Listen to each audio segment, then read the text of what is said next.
सर्वेभ्य नमो नमः। सभी को नमस्कार प्रणाम। और आज का हमारा विषय है वेदांग परिचय कि वेदांग क्या होते हैं, किसे कहते हैं, किस तरह से इनको, कितने इसके भेद हैं, उन सभी को हम वर्णित करते हैं। जैसे हमारा मानव शरीर है और मानव शरीर के प्रत्येक अंग होते हैं। जैसे ये हमारा मानव शरीर है तो इसके जो हैं प्रत्येक अंग हैं, ठीक है, तो उन्हीं से मिलकर जो है मानव शरीर बनता है। तो इसी तरह से जो है वेदांग, जो वेदों के अंग हैं उनके बारे में बताया गया है कि इन सभी अंगों से मिलकर जो है वेद बनता है, ठीक है। तो सर्वप्रथम जो है वेदों के बारे में बताया गया था। तो उसके बाद जो है वेद किन किन से जो है कंप्लीट होते हैं, किन किन की उन ज़रूरत होती है, उन सभी का वर्णन जो है इस वीडियो में किया गया है। तो सर्वप्रथम जो है आप हमारे चैनल को सब्सक्राइब कर लीजिए और नेक्स्ट वीडियो का नोटिफिकेशन पाने के लिए बेल आइकन को ज़रूर दबाएं। और हमारा वीडियो आपको कैसा लग रहा है कमेंट बॉक्स में ज़रूर लिखें, ठीक है। देखिए वेदांग परिचय, वेद प्लस अंग क्या बन गया? वेदांग। वेद हमारी संहिताएं हैं, चारों वेद हैं वो वेद हुए। और उनके हमने उपवेदों को भी वर्णित किया, उनके अध्याय कर्ता कौन हैं, उनके देवता कौन हैं, सभी का वर्णन किया हमने। तो उसके बाद वेदांग जो हैं, वेद वो थे। और अंग किसे कहते हैं? अंग्यते ज्यायन्ते एभिः, कि जिससे वस्तु के स्वरूप को जानने में सहायता मिलती है। कि जैसे वेदांग है, अब वेदांग कैसे है, किस वस्तु के स्वरूप को जानने में सहायता मिलेगी? जो हमारे वेद हैं उनको जानने में सहायता मिलेगी, ठीक है। इसके बाद वेदांग कितने हैं? वेदांग 6 हैं। वेदांग कितने हैं? 6 हैं। जैसा कि पाणिनीय शिक्षा में भी कहा गया है, छंदः पादौ तु वेदस्य, कि जो छंद हैं वो वेद के क्या हैं? पैर हैं। अब देखिए, जैसे कि हमने आपको अभी बताया था कि प्रत्येक, जैसे मानव शरीर के प्रत्येक अंग होते हैं, उन अंगों से मिलकर ही मानव शरीर बनता है। उसी तरह से जो है वेदों के जो अंग हैं उनको इसमें बताया गया है पाणिनीय शिक्षा के इस श्लोक में। छंदः पादौ तु वेदस्य, कि छंद वेद के पैर हैं। हस्तौ कल्पो अथ पठ्यते, और कल्प को वेदों का क्या कहा गया है? हाथ, पढ़ा जाता है।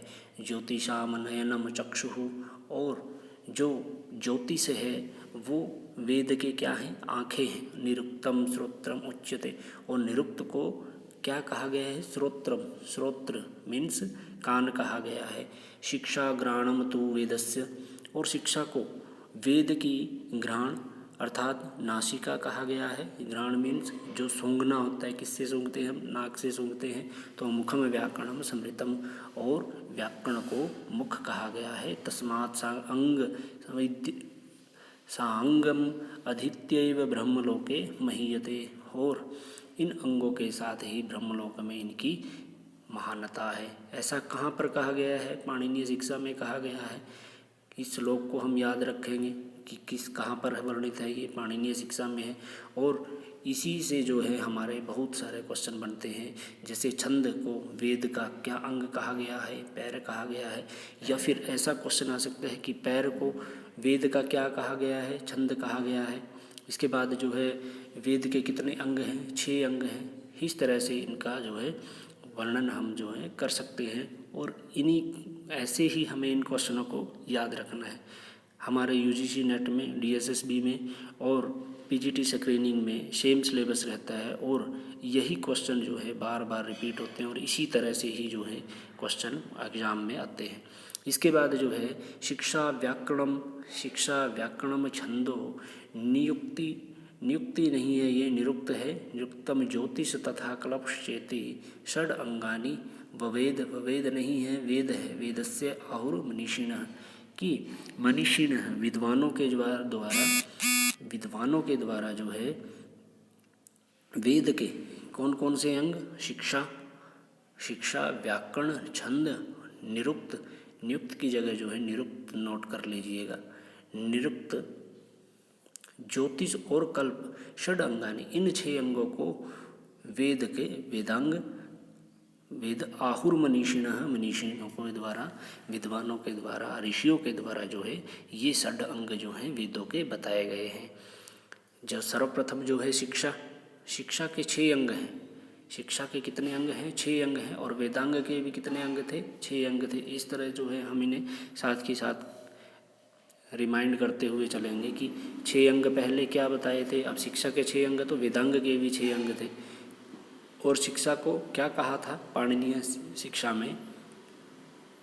पाणिनीय शिक्षा में शिक्षा को क्या कहा था? शिक्षा ग्राणम तु वेदस्य, शिक्षा ग्राणम तु वेदस्य। ग्राण मीन्स सूंघना। किससे सूंघते हैं? नासिका। तो कौन सा अंग हुआ? नासिका।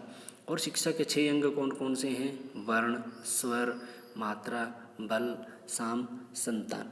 और ये 6 के 6 कहाँ पर वर्णित किए गए हैं? कहाँ पर वर्णित किए गए हैं? तैत्तिरीय उपनिषद में। और तैत्तिरीय उपनिषद में भी कहाँ पर हैं? कहाँ पर हैं? शिक्षावल्ली में। ठीक है, तैत्तिरीय उपनिषद की शिक्षावल्ली में। इसके जो 3 भेद किए गए हैं, 3 पार्ट किए गए हैं, शिक्षावल्ली, भृगुवल्ली, इस तरह से। तो उसके बाद जब वर्ण है, वर्णों में अब वर्ण कितने हैं हमारे? अब जो है पाणिनीय शिक्षा के अनुसार ही देख लीजिए, उसमें 63 या 64 वर्ण हैं। 63 या 64 वर्ण हैं। स्वर कितने हैं? स्वर भी कितने हैं? 3 हैं। किस तरह से? उदात्त है, अनुदात्त है, अनुदात्त है और स्वरित। और कौन सा है? स्वरित है। 3 हमारे स्वर हैं। मात्रा, अब मात्राएं कितनी हैं? अब जैसे स्वर 3 माने तो मात्रा में कितनी होंगी? 3 होंगी। ठीक है, इसके बाद जो है बल। अब बल किसे कहते हैं? बल जो हमारे जब वर्णों का हम उच्चारण करते हैं तो उनका स्थान या प्रयत्न होता है। जैसे प्रयत्न उच्चारण स्थान हो गया, स्थान में क्या हो गया? उच्चारण स्थान हो गया। और प्रयत्न जो है बाह्य या आभ्यंतर प्रयत्न जो हमारे बताए गए हैं, वो सारे जो हैं बल में आते हैं। इसके बाद जो है साम और संतान। साम में क्या आता है? उच्चारण प्रक्रिया आती है। और संतान में संहिता युक्त उच्चारण। संतान में क्या आता है? संहिता युक्त उच्चारण। जैसा वेदों में जो है, वेदों के जो मंत्र हैं उनका उच्चारण जो है वो किस तरह से होता है, वो कहाँ पर आता है? संतान में। ठीक है, और ये कहाँ पर कहा गया है? शिक्षा के 6 अंग कहाँ पर बताए गए हैं? तैत्तिरीय उपनिषद के शिक्षावल्ली में। ठीक है, इसका विषय क्या रहता है? वर्ण उच्चारण प्रक्रिया, कि वर्णों के उच्चारण की प्रक्रिया। ठीक है, तभी इसके 6 अंग हैं कि वर्ण, ये भी कितने वर्ण हैं। जब वर्ण है तो उनमें स्वर कितने हैं, मात्राएं कितनी होंगी, किस तरह से उनका उच्चारण होगा, और व्याकरणिक और हमारा जो है लौकिक संस्कृत का और वैदिक संस्कृत के दोनों के उच्चारण का वर्णन किस तरह से होगा, किस तरह से हम उनको जो है उच्चारण करेंगे, इनमें बताया गया है। और ये कई बार ये पंक्ति आ जाती है कि स्वर वर्णाद्युच्चारण प्रकारो यत्र शिक्षते उपदिश्यते सा शिक्षा, कि स्वर वर्णों का उच्चारण, उनके प्रकार, यत्र शिक्षते उपदिश्यते, जहाँ पर बताए गए हैं, तो सा शिक्षा, वो क्या है? शिक्षा है। ठीक है, और हमारे जो हैं प्रत्येक जितने भी वेद हैं, सभी वेदों के जो हैं शिक्षा ग्रंथ हैं। ठीक है, जैसे ऋग्वेद का ऋग्वेदिक शिक्षा ग्रंथ कौन सा है? पाणिनीय शिक्षा। कौन सा है? पाणिनीय शिक्षा है। इसको हम अच्छी तरह से, ये हमारे यूजीसी नेट के सिलेबस में भी है, और इसमें से हर बार जो है एक क्वेश्चन अवश्य आता है। ठीक है, तो हम इसका अलग से वीडियो बनाएंगे, उसमें देखेंगे। उसके बाद यजुर्वेदीय शिक्षा है। याज्ञवल्क्य, व्यास, वशिष्ठीय और मांडव्य और भारद्वाज, ये जो है यजुर्वेद की शिक्षा ग्रंथ हैं। सामवेदीय नारद और शाक्टायन जो हैं वो सामवेद के शिक्षा ग्रंथ हैं। इसके बाद है अथर्ववेदीय शिक्षा, मांडव की शिक्षा। अथर्ववेद की एक ही है, कौन सी है? मांडव की शिक्षा। तो हमें इनको याद रखने का तरीका क्या है? ऋग्वेदिक पाणिनीय शिक्षा है, और अथर्ववेद की जो है वो मांडव की शिक्षा है। तो ये दो तो हमने इस तरह से ही लर्न करनी है। मांडव की शिक्षा और पाणिनीय शिक्षा एक एक है, तो इस तरह से हम इनको याद कर लेंगे। और उसके बाद है सामवेदीय शिक्षा को याद रखेंगे, नारद और शाक्टायन। ठीक है, साम तो शाम शान। ठीक है, शाम और शान, इस तरह से बन जाएगा। एक ट्रिक सी बना लेंगे हम, शा से शाक्टायन और ना से जो है नारद। तो इस तरह से हम इनको याद रख सकते हैं। इसके बाद जो है कल्प। अब कल्प कल्प के लिए क्या परिभाषा थी आपको जो पाणिनीय शिक्षा में बताई थी कल्प के लिए कि हस्तौ कल्पो अथ पठ्यते, हस्तौ कल्पो अथ पठ्यते, इस तरह से थी। तो अब वेद का जो अंग है हाथ, उसको किसको कहा गया है? कल्प को कहा गया है हाथ। तो ऐसे ही याद रखेंगे कि कल्प को क्या कहा गया है? हाथ कहा गया है। इसका विषय क्या है? धार्मिक प्रयोग विधि। कल्प का क्या है? धार्मिक प्रयोग विधि, मतलब जितने भी हमारे धार्मिक कार्य है उनको करने का कोई ना कोई तरीका है, तो उनको किस तरह से किया जाना चाहिए, कौन सा यज्ञ कब होगा, कितने जो किसके द्वारा किया जाएगा, किस समय किया जाएगा, किस किस सामग्री की हमें आवश्यकता होती है, वो सभी जो है इसमें बताया गया है कि हमारे यज्ञ की वेदी जो है वो किस तरह की होगी, कितनी ऊंची होगी, उसके लिए स्थान का क्या होगा, कैसा होगा, वो सभी जो है इसमें वर्णित है। तो कल्प सूत्रों को 4 भागों में बांटा गया है। कल्प सूत्रों को कितने भागों में बांटा गया है? 4।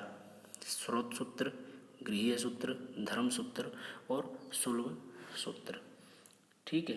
तो इसके बाद जो स्रोत सूत्र हैं हमारे, इसमें क्या कहा गया है? इसमें जो है हमारे हविर यज्ञ, इसमें हमारे 7 हविर यज्ञ आते हैं, हविर यज्ञ आते हैं, और 7 जो हैं हमारे सोमयाज आते हैं, सोमयाज आते हैं। इसके बाद जो है गृह्य सूत्र। अब घर में जितने भी हम संस्कार होते हैं, पशुपालन है, अनुष्ठान है, या फिर पंच महायज्ञ हैं, वो सभी किस में आते हैं? गृह्य सूत्र में।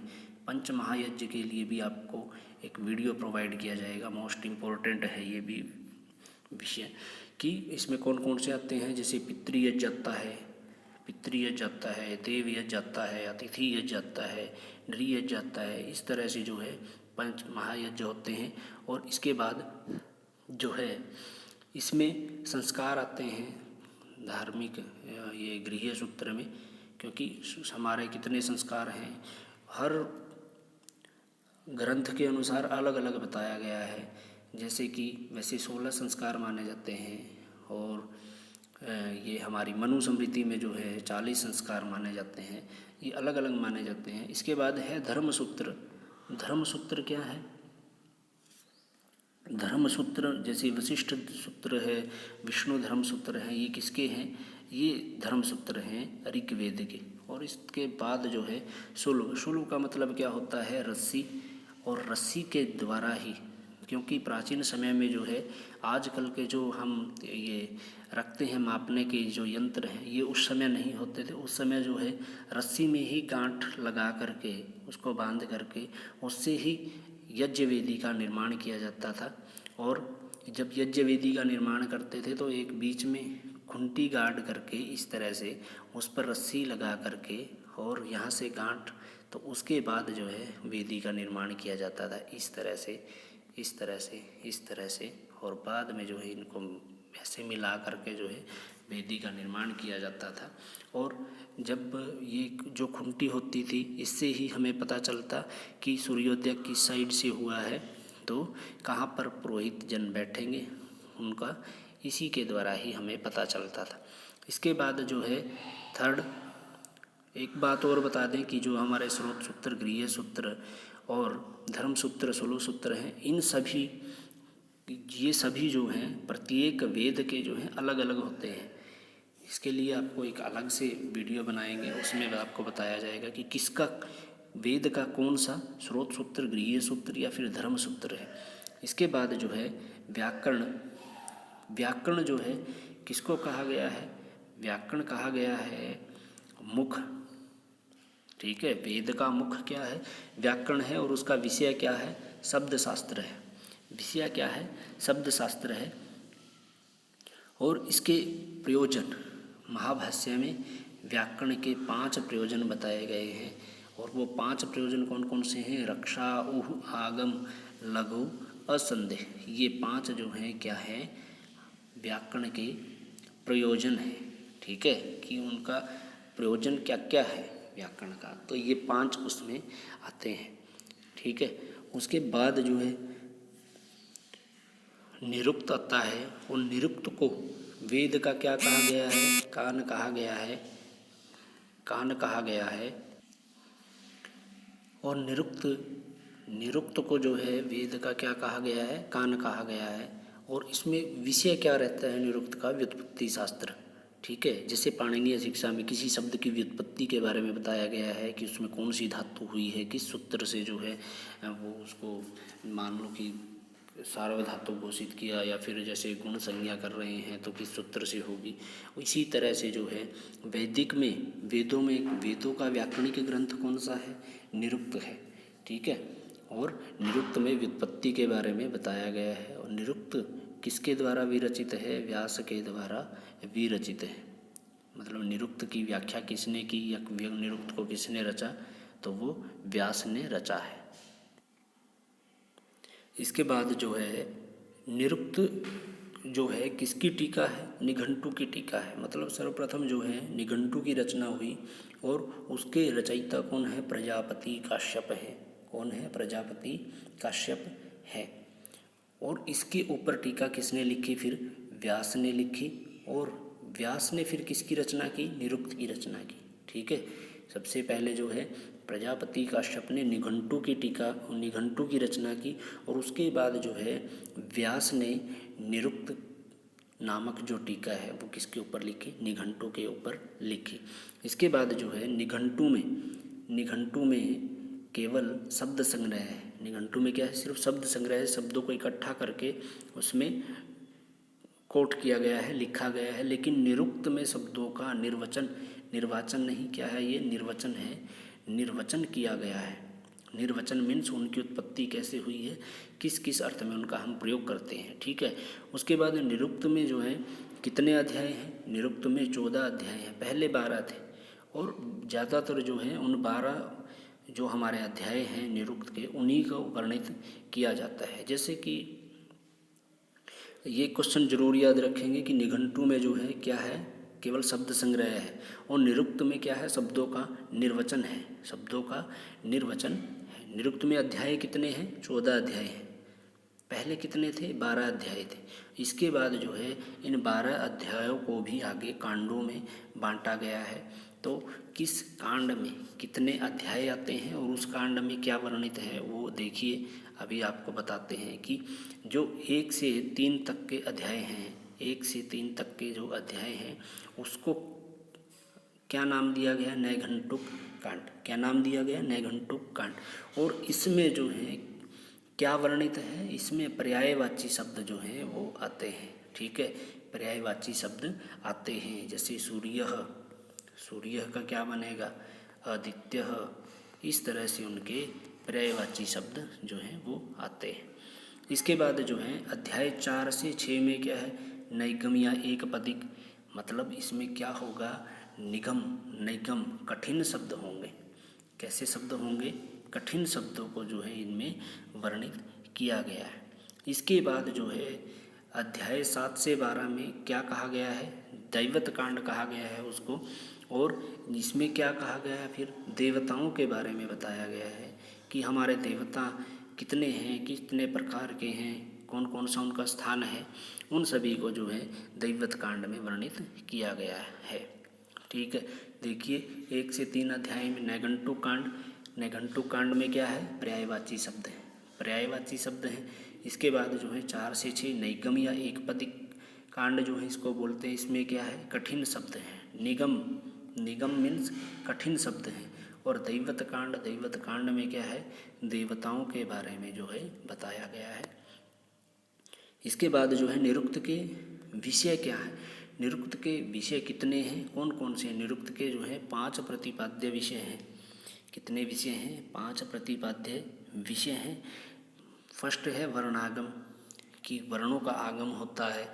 वर्ण विपर्य, वर्ण का विलोम हो जाता है, उल्टा हो जाता है। वर्ण विकार, वर्ण में कोई ना कोई जो है विकार होता है। वर्णनाश हो जाता है। धातु का अनेक प्रयोग, एक धातु का जो है अनेक शब्दों में प्रयोग होता है। जैसे किसी शब्द के सामने उपसर्ग या बाद में प्रत्यय लगा दिए जाते हैं तो उसका जो है शब्द का अर्थ ही बदल जाता है। इसके बाद जो है छंद दिया हुआ है। छंद छंद को अब वेद का क्या कहा गया है, पैर कहा गया है। छंदः तु पादौ वेदस्य, क्या थी वो पंक्ति, छंदः तु पादौ वेदस्य,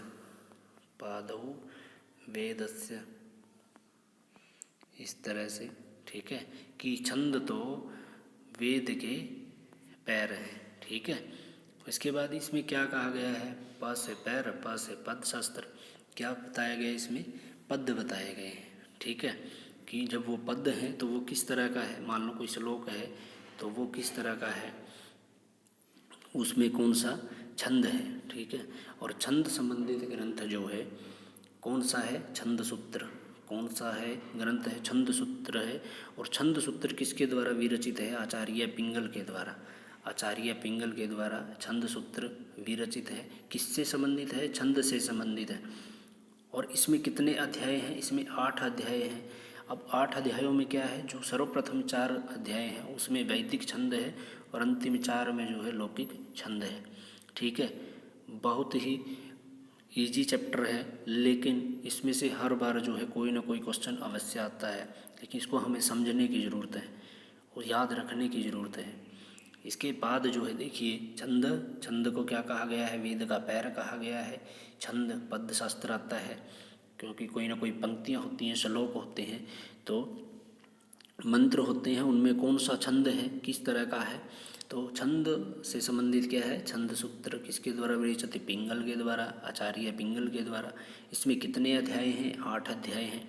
पहले 4 में जो है वैदिक छंद है और अंतिम 4 में क्या है, लौकिक छंद है, ठीक है। वैदिक छंद में भी जो है जैसे कौन कौन से छंद आते हैं हमारे, गायत्री है, गायत्री छंद आता है, औषणिक छंद आता है, औषणिक छंद आता है, उसके बाद जो है बृहत्ती छंद आता है। इस तरह से हमारे जो हैं अनेकों वैदिक छंद हैं और लौकिक छंद भी हैं जैसे इंद्र वज्रा, उपेंद्र वज्रा है, इस तरह से। उसके बाद जो है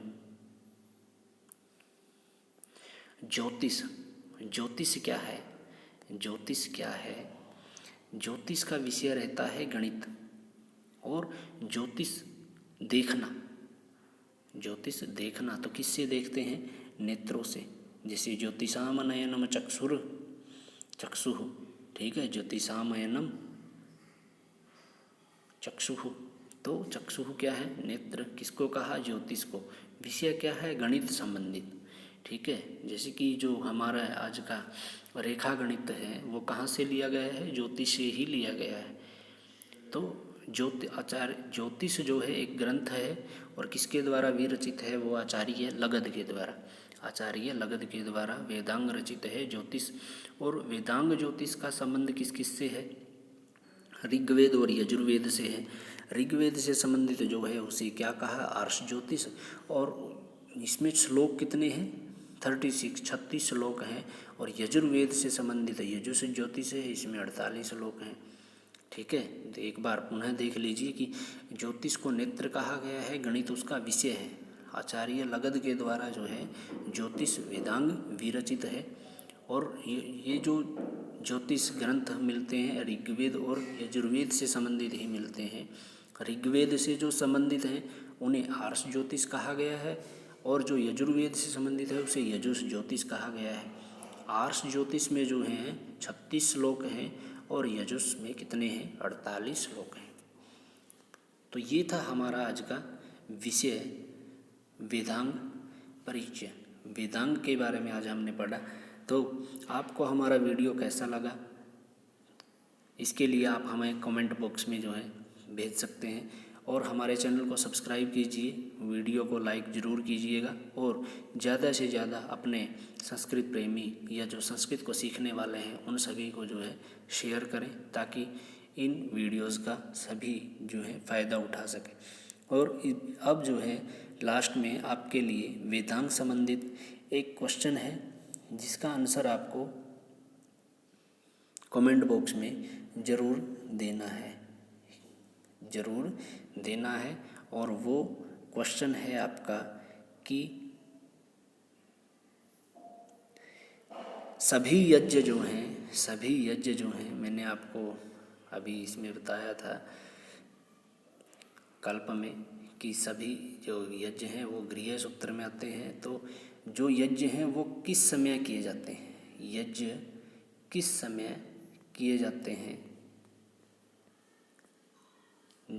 ऑप्शन है हमारे कृष्ण पक्ष, ऑप्शन जो है वो है कृष्ण पक्ष है, कृष्ण पक्ष, दूसरा है शुक्ल पक्ष, थर्ड है दोनों ही, और फोर्थ है कोई नहीं, कोई नहीं।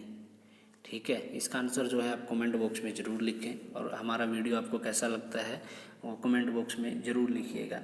और हमारे यूट्यूब चैनल को ज़्यादा से ज़्यादा जो है शेयर कीजिए और बेल आइकन को ज़रूर दबाइएगा। धन्यवाद।